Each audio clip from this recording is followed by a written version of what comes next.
Sí, ayer se le dio sanción en la Cámara de Diputados al proyecto de ley que regula el sistema educativo de escuelas generativas en el ámbito de la provincia de San Luis. Es una ley que había entrado por el Senado, que ya tenía la media sanción, lo envió el Poder Ejecutivo y bueno, viene a darle todo un andamiaje, digamos, legal a este sistema que ya está vigente ya hace más de 2, 3 años en la provincia y que no tenían, digamos, el respaldo de una ley que las organizara, ¿no? Esto, por supuesto, se establece los principios básicos o los lineamientos básicos que son los de que es una escuela pública y gratuita, que son escuelas de gestión social no graduadas, basados y fundamentalmente favorecen la libertad de los estudiantes, que utiliza espacios no formales, como ustedes saben, y todos lo conocen porque utiliza eh, estadios de fútbol, lugares donde se practica artes, eh, teatros, pueden ser centros de danza, bueno, diferentes lugares en donde se puede instalar y se dice que son de gestión social porque, bueno, son organizaciones no gubernamentales que pueden impulsar y desarrollar este proyecto. Porque es un proyecto, Mario, que se debe aprobar. Se llama Proyecto Pedagógico Innovador. Ese proyecto tiene que ser evaluado por el área del Ministerio de Educación correspondiente a escuelas generativas. Y lo que sí me llama la atención, porque la ley habla de que puede abarcar todos los niveles obligatorios del sistema educativo. Y actualmente eso no sucede, viste que en las escuelas generativas los niños tienen que entrar ya alfabetizados, generalmente desde el tercer grado en adelante. Pero acá en la ley se contempla que puede ser en el nivel inicial, primario y secundario. También O sea, pueden, esa es una modificación respecto al criterio a original. por lo menos a las que están abiertas ya funcionando como escuelas generativas que no tienen el nivel inicial. Pero bueno, en la ley queda contemplado, así que puede haber en algún momento. Puede tener educación técnico-profesional, pertenecer a una escuela técnica y obviamente de educación artística, como hay varias, educación especial, educación rural, que también recordemos que se crearon varias escuelas generativas rurales, de bilingües, en contexto de privación de la libertad y educación domiciliaria y hospitalaria, digamos que abarca todos los sistemas educativos que se contemplan a nivel nacional, de la ley nacional para todas las provincias, digamos, ¿no? Y otra cosa que debe quedar claro es que los docentes que presten servicios en estas escuelas, sí o sí, lo dice la ley en su artículo 11, que deben contar con título docente y título habilitante, ¿está bien? En el caso de los profesores, el título habilitante para la materia que van a dictar, que era también algo que en su momento generaba un poco de dudas si eran todos docentes. Eso la ley lo establece que es obligatorio, digamos, ¿no? Dice deberán contar con título docente y habilitante, que es algo importante destacar.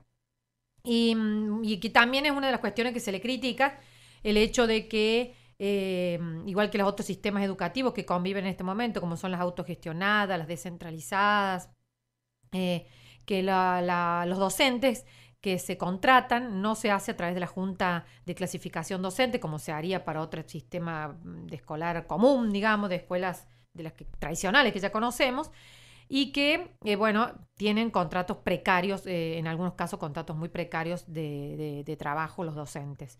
Eso, digamos, me parece que es su mayor debilidad y que es lo que se cuestiona principalmente desde los gremios. Y ya vamos a escuchar la palabra de uno de los legisladores que fue muy claro en eso.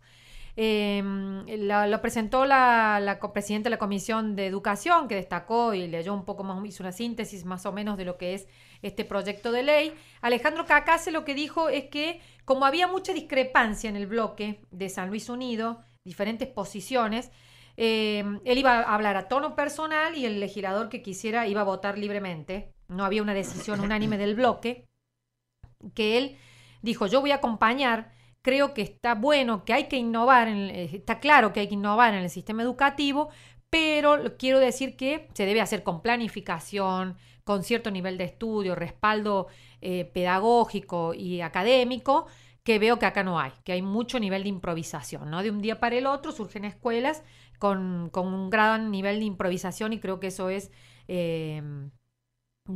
que eso es una falencia que tienen y que hay que medir. Hay que medir y ver cuáles son los resultados de esta experiencia, de ir midiéndolo y si realmente vale la pena innovar en este sistema educativo. Eso lo planteó Cacas y dejó libertad, como te digo, al bloque. De todas maneras, todo el bloque lo aprobó. Se votó por un solo voto negativo, que fue de Casas, de Fernando Casas, que no fundamentó por qué votó por la negativa, pero en realidad todos los bloques lo aprobaron. También habló Daniel González Espíndola por el bloque Unidad Justicialista, quien hizo también una defensa de este sistema. Él habló de también la importancia y hizo una comparación con lo que ha pasado, por ejemplo, con las nuevas tecnologías. Y él dijo, los chicos ya no son los mismos chicos que se tenían en cuenta cuando se sancionó la ley de educación. Han cambiado mucho los tiempos, así como han cambiado las comunicaciones y los sistemas de tecnología que nos han influenciado tanto. Y dijo él, yo creo que debe haber sí o sí algún sistema de innovación, que ya no se puede tener a los chicos como se tenía antes en las aulas, tratando de establecer y cumplir con un programa para todos los chicos igual, ¿no? Sin tener en cuenta las diferencias que hay entre cada uno de los alumnos. Vamos a escuchar la palabra de Daniel González Espíndola, que como te digo es uno de los legisladores del bloque oficialista que fundamentó este proyecto. Es un sistema que implica, como dijimos, espacios de educación no formal, no graduado. ¿Qué significa esto? Que no van a tener grados, primero, segundo, tercero, como nosotros tradicionalmente nos imaginamos o conocemos la educación. Es continuo y van aprendiendo de una forma distinta y aprovechando cada una de las capacidades que tiene el estudiante, que ahora tiene una mayor libertad, y lo que se busca justamente en este modelo de educación es que el centro del proceso de aprendizaje ya no sea el programa y el casi sistemático cassette que se le quería meter o que se influenciaba sobre el alumno, sino que el centro del proceso pasa a ser el estudiante mismo. El centro del proceso de aprendizaje es el estudiante mismo. Las capacidades que tiene cada uno se aprovechan en este sistema. Por eso nos vamos a encontrar que algunos pueden estar basados en el arte, en el deporte, en la música. Y esto no quiere decir que no van a aprender lo que hemos aprendido nosotros de otra manera, sino que lo van a aprender de una forma distinta.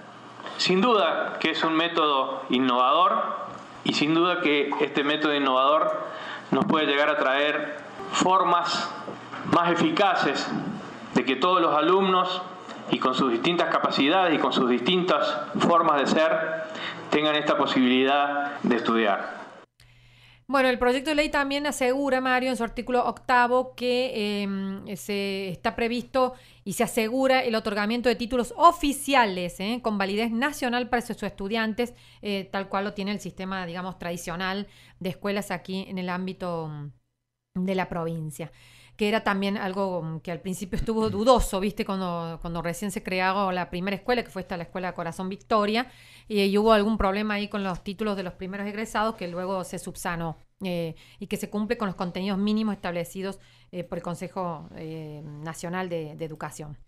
Vamos a escuchar la palabra, que como te digo, un poco más crítica de este proyecto, aunque lo votó. Él dijo, yo lo voy a acompañar al proyecto, porque es difícil ir en contra de algo que establece una cuestión de innovación en el sistema educativo y que hay que ver si realmente va a dar sus frutos o no, pero Juan Manuel Rigau, como te digo, fue un poco más crítico con este sistema.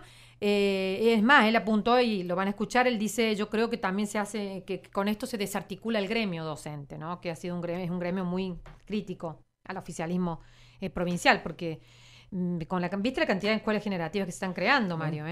Va a quedar la escuela tradicional, creo que va a quedar con poca matrícula. Y fíjate, por ejemplo, me llamó la atención cuando hablaban recién de la improvisación, que la primera idea que me surgió cuando vi que finalmente en ese paraje que se llama Balcarce van a hacer la nueva escuela. ¿Te acuerdas del problema que vos contaste acá, que lo había traído un diputado? Que se caía la escuela. Claro, la tiraron directamente, van a hacer una nueva y dice que va a ser generativa.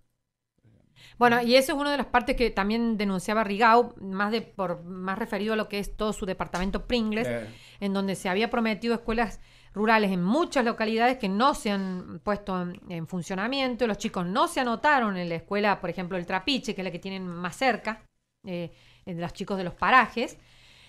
no se anotaron y no han ido, hasta octubre no han ido a la escuela.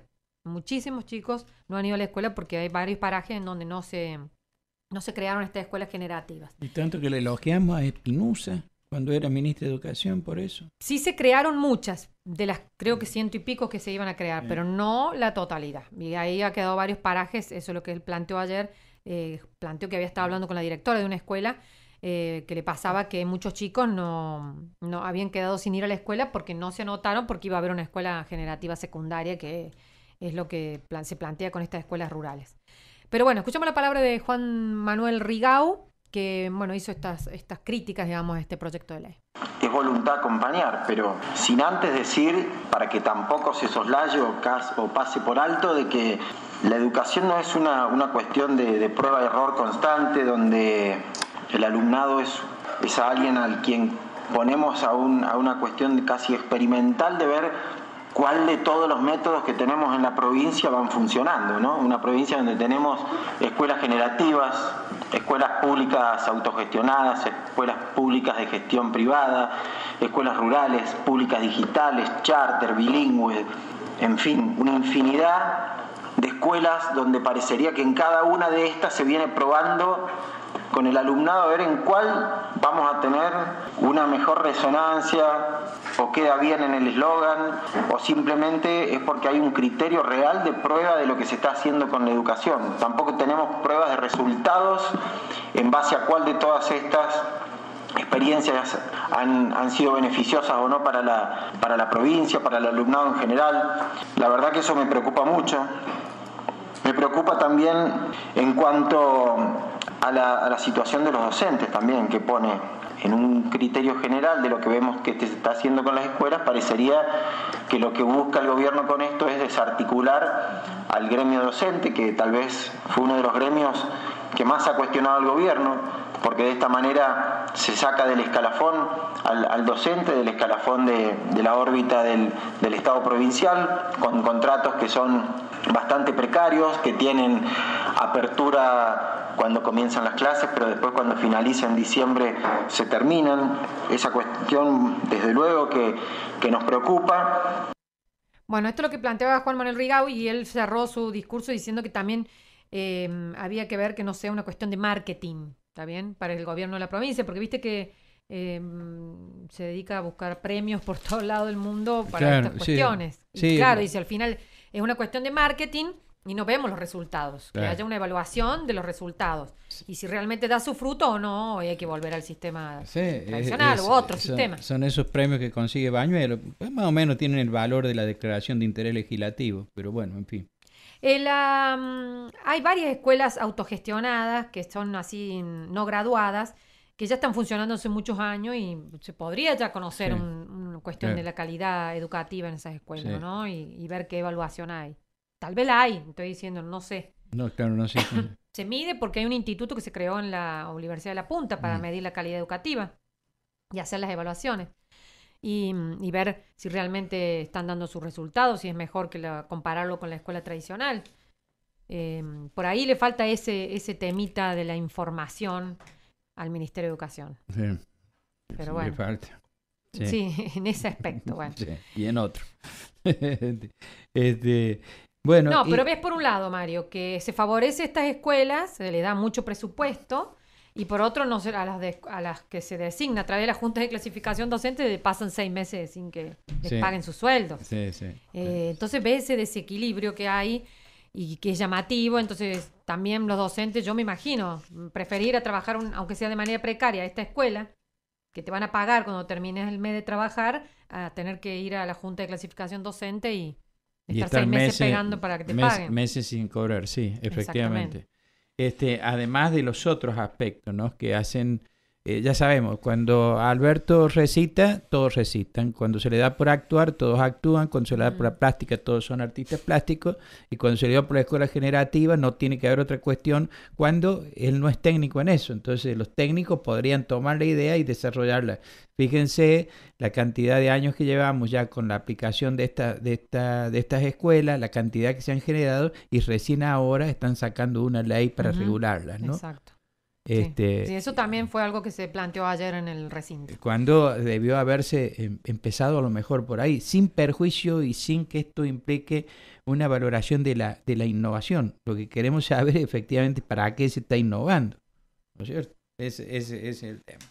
Bueno, muchas gracias, Verónica Miranda. Tenemos un mensaje que nos ha llegado al WhatsApp de Radio Universidad al 2664-361329, a ver si lo podemos escuchar.